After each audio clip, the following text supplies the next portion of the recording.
Good Thursday morning and welcome back. I'm Teddy and you are listening to Messy Mocha.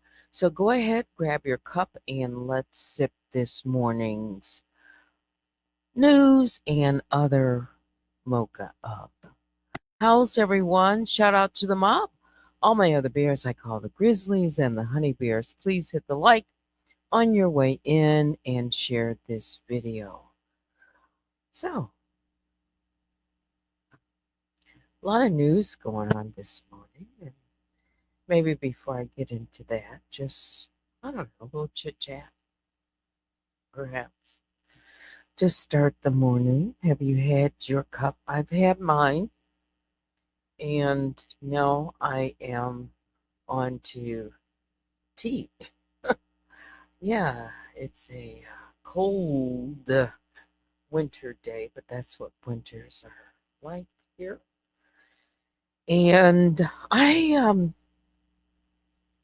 think my circadian rhythm, when you go to bed and I try, I usually to go to bed around the same time. They say it's, good for you. I haven't been doing that of late. So I woke up very early this morning and decided, okay, get up and do some things as I need to. I'll just say I have something kind of planned out for this afternoon that I have to attend. And anyway, I thought, well, maybe it's because daylight savings time, spring, it will soon be arriving, and my body is saying, getting ready for that. I don't know. But y'all know I'm an early, uh, should I say, teddy bear? And I started the music, by the way, just before 9 o'clock, which that's what it is. Thursday, February 20th. So we only have 8 more days in this month. Yeah, I believe there's a leap year. I see some of you coming in.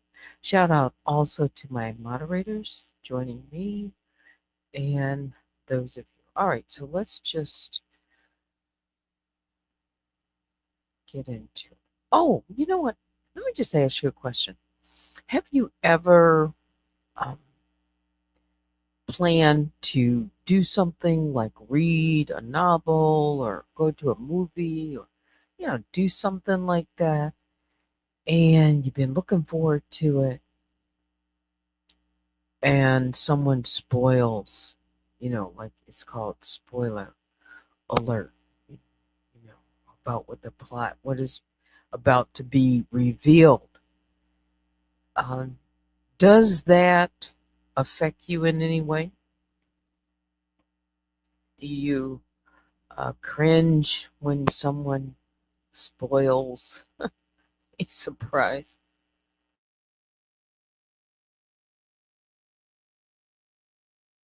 I'll let you think about that, but let's do this.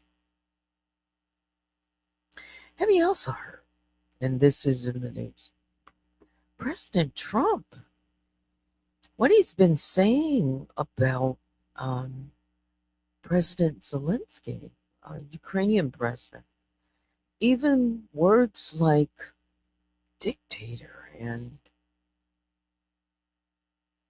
I don't know, it just comes because Ukraine is our ally and we've been supporting um, Ukraine in the war against Russia. And it seems that more and more each day, President Trump is, I'll just say it sounds like almost urging President Zelensky to make a deal by saying something like he could have made a deal a long time ago, or this is my words, kind of make a deal, or might not. There may not be a Ukraine basically like he knows it. It's like, whoa. When I heard that, as much as, I'm, again, I consider myself more independent or moderate. A moderate, mm, I'll just say right now, independent. So I try to look at, every issue and make my own decision. Sometimes it's not what the choice that I want to make, but I make it. However, in this one, I am going to pause. President Donald Trump accusations and labeling President Zelensky as a dictator without elections and criticizing Ukraine's suspension of elections during the ongoing war. This is from the New York Post. I have several references this morning: AP News, Guardian, Australia, News, AP. Um, but can you imagine that? It must come as a shock to some people, especially President Zelensky, to hear the categorization of him or labeling him as a dictator. Now, as far as suspension of elections, the parliament, or I'll just say whoever the body is in charge there, maybe it's not, made the decision because they're in an ongoing war not to hold elections. I mean, just imagine if people tried with just the uh, areas to go that might be available for an election.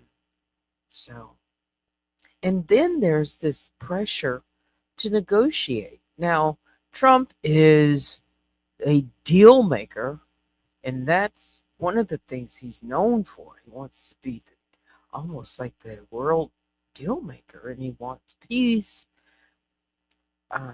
between Russia and Ukraine. But he's urging, you can sense it now, the talks and the conversation that he's having, urging Zelensky to swiftly negotiate an end to the conflict with Russia, warning that failure to do so could result in Ukraine ceasing to exist as a nation. How about that? That's language is, I'll just say, intense to me. So these unilateral U.S.-Russia talks, that the U.S. is engaged in discussions with Russia in Saudi Arabia, the other day without Ukrainian representation, it led to, I think, in part, frustration from President Zelensky and concerns about Ukraine's exclusion, which arguably,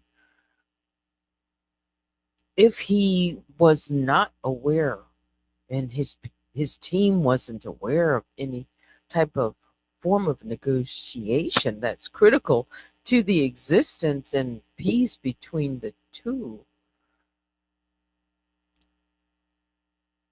it I don't know, it just wouldn't, it just doesn't seem right. But I of course I don't know all the ins and the outs and what the overall arching strategy is, but the appearance of it might um,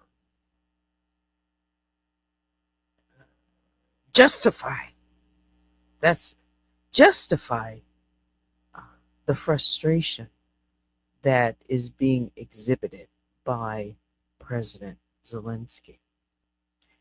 Trump's remarks have been criticized for aligning with Russian disinformation, and particularly his unfounded claims, and I'll just say all alleged, that Ukraine, wait for this, initiated the conflict and questioning Zelensky's legitimacy.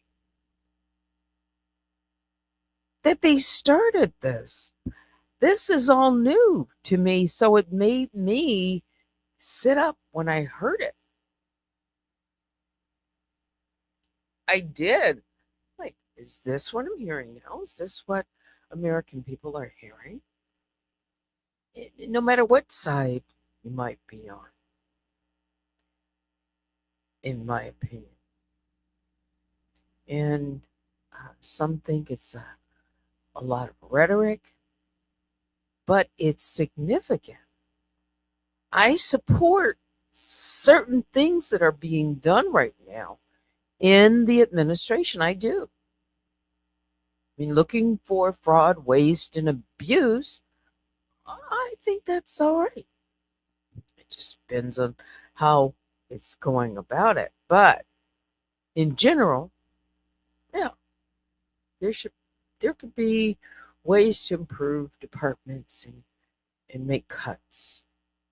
Uh, but this just not sitting as well.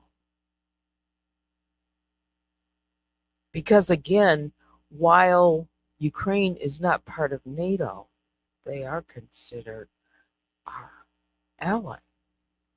And I just wonder how other European um, nations or countries are going to be looking at this.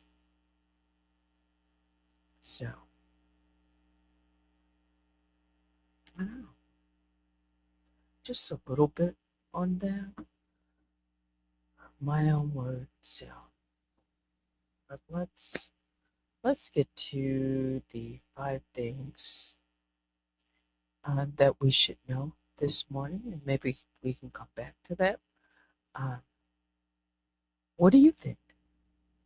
Good morning. Good morning. Let me just continue to go on uh, with the 5 things.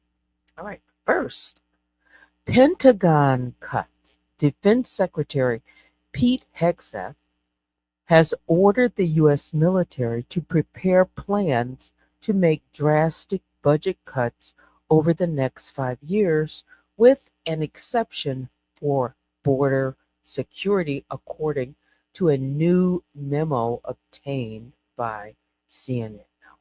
I also have Foxes in the background, but right now I'm talking about CNN. Okay, for those of you who think I only talk about CNN or read from that. So, the proposed cuts to the Pentagon, approximately $850 billion, the budget would amount to tens of billions of dollars in the first year, the largest reduction in the Defense Department budget since 2013, despite Hegseth's stated focus to revive the warrior ethos. Some defense officials responsible for drafting lists of Pentagon employees to be fired soon or as soon as this week are voicing concerns that the terminations could break the law and harm U.S. military readiness. It seems that all these major heads and departments, I'll just say secretaries, the president's cabinet, they must have been issued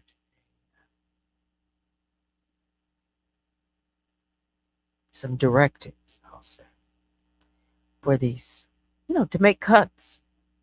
And it's going to happen now um, in the Defense Department. Okay? Despite Hegseth, before he was nominated, and talking about how the military should be, uh, basically, in my words, reinforce, build up, and grow. Okay?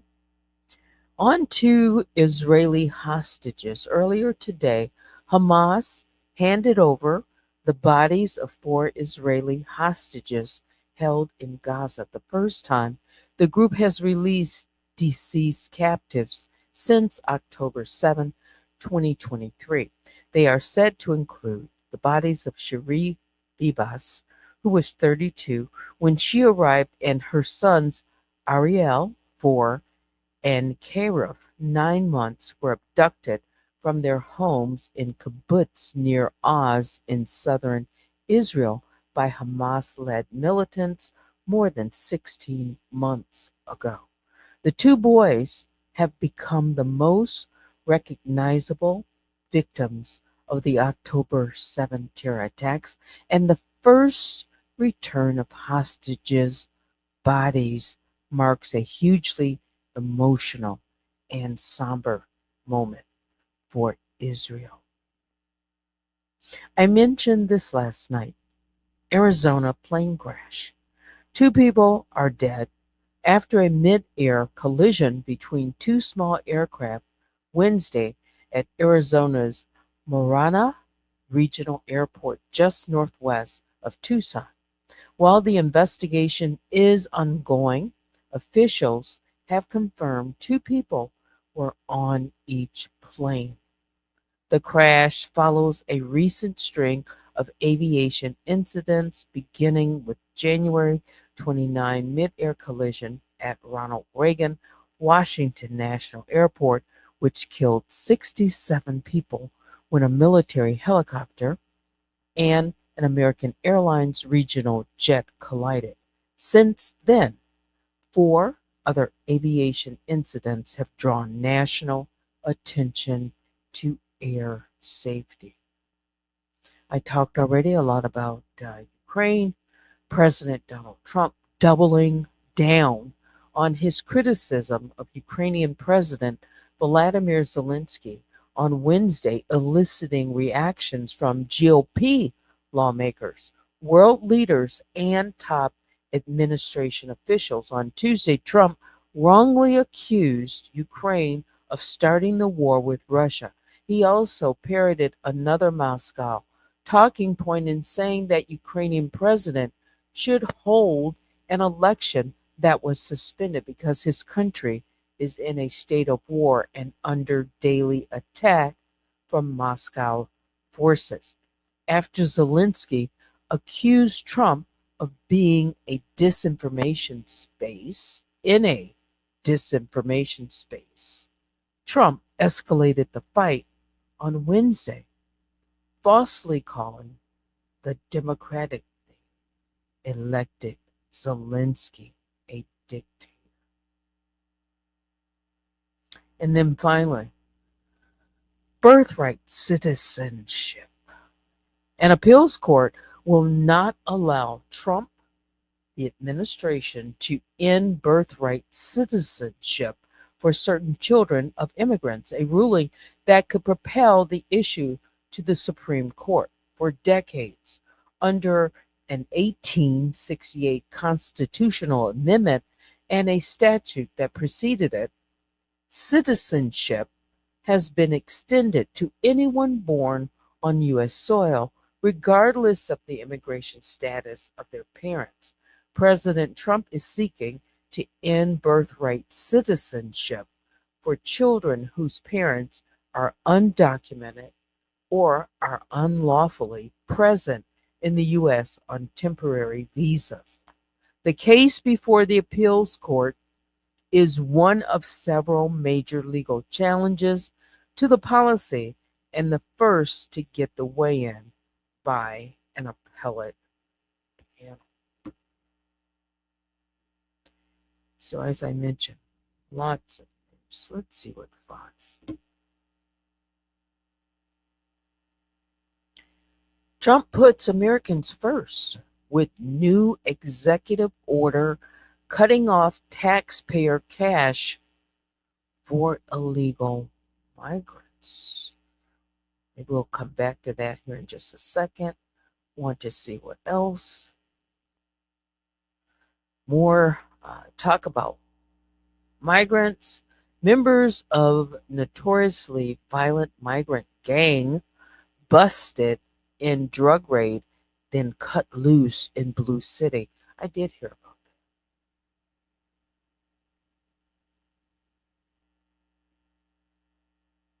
that. Let's see. You don't want to see the orange face. So let's put up a coffee cup and I'll try to explore that article. Let's see.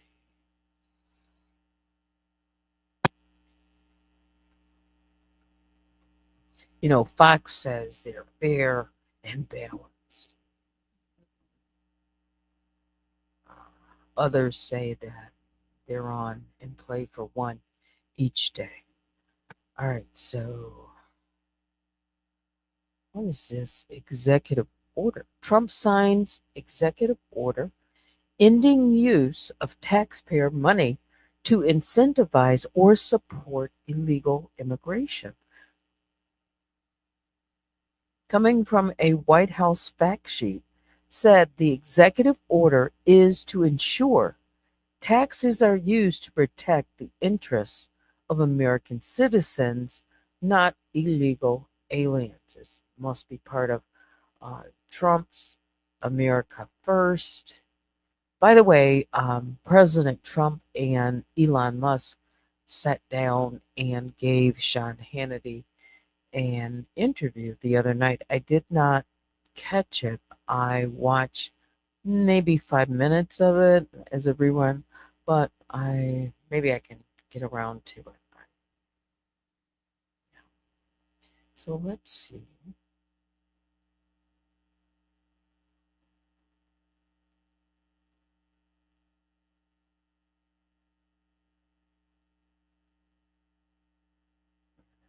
The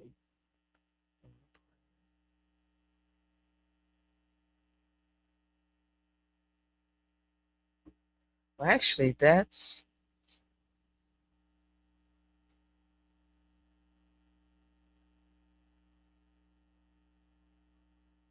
President Donald Trump. He signed that executive order late Wednesday night, ending the use of taxpayer money for federal resources supporting illegal immigration and illegal aliens. Just leave that one there.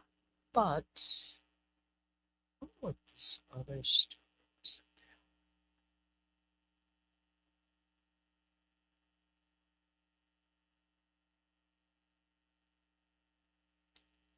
In New York City, reputed migrant gang members busted in NYC drug gun raid but likely to avoid prosecution. The charges could all be dismissed should they not commit further crimes. These are two suspected members of the violent Trinidad Aragua gang who live at New York City migrant shelters.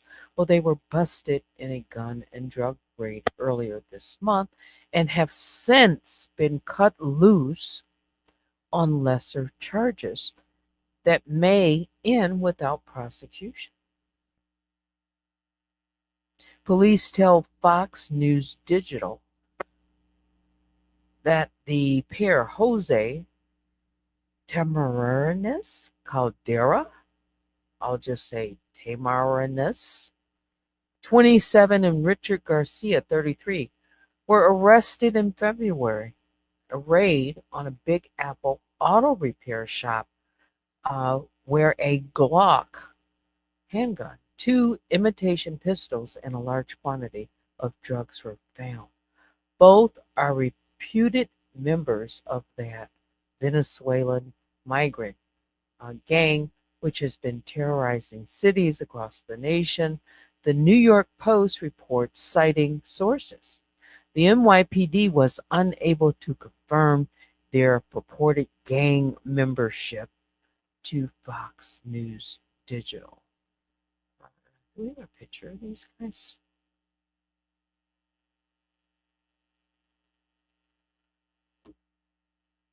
Let's see. Hang on.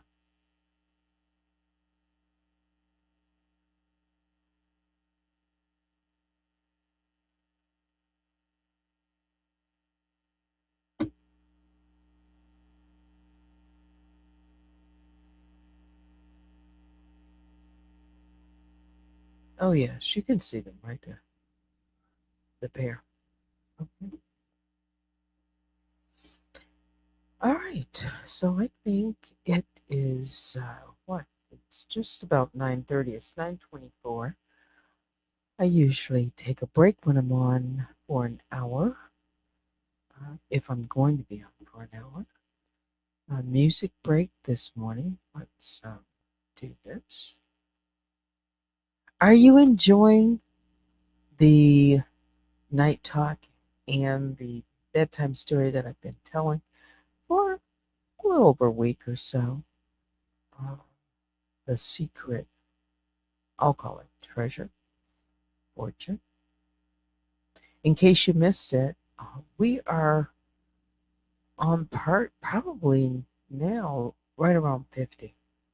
They're short. Each part, when I read it, it takes only a couple of minutes, really, 2 or 3 minutes. So if you'd like, join me. All right, a little bit more music, and I will be right back.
different than all the rest. I'm quite old-fashioned, wear a hat, sometimes play chess.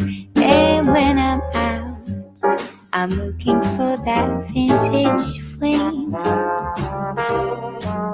But all complexions that I adore, so hard to find, these seem impossible to score. So I dream on to someday find that vintage love. I kept on looking, but everyone's such a bore. And out of a sudden, you came through the door. At the next table, your whiskey neat. The lights were dimmed as our eyes met and you saw me. And forevermore, I like to share that vintage dream. La di la di la di di. La di la di di di di.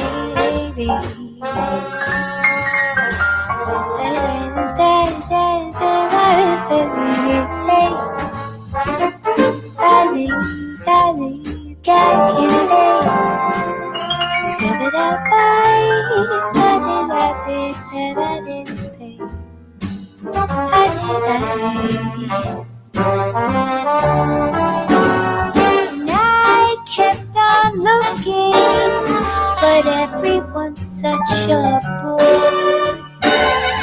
Out of a sudden, you came through the door.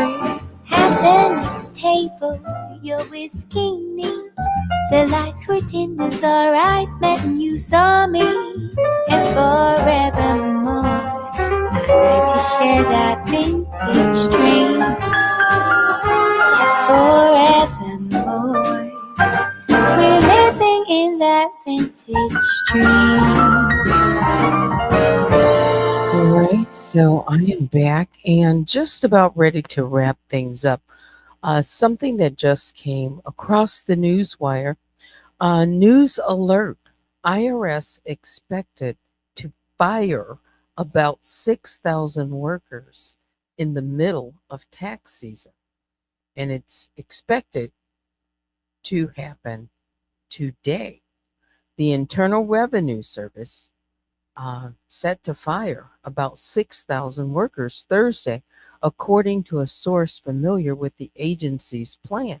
The government workers who will lose their jobs were more recently hired and therefore have probationary status, making them easier to cut loose, the source said. The fringes, let's see, I'm just reading. Blow this up a bit. So these firings come less than 2 months before April 15 deadlines for Americans to file their taxes with the IRS. The agency has been accepting tax returns since January. So if there are any delays, they've been on the job, is probationary status, 2 months. They probably were up to speed enough to begin, processing files, at least initially. So what is that going to mean? Will there be a slowdown? I don't know. But I think I'm just going to leave it there for now. Okay? On this Thursday, I hope you've enjoyed this morning's cup of mocha I have with you. Join me sometime later when I come back for Night Talk. Email me at unwinewithteddy@gmail.com. And biggest bear hugs go out to all the grizzlies and the honey bears. Thanks for watching. Until next time, I'm Teddy. Have a great Thursday.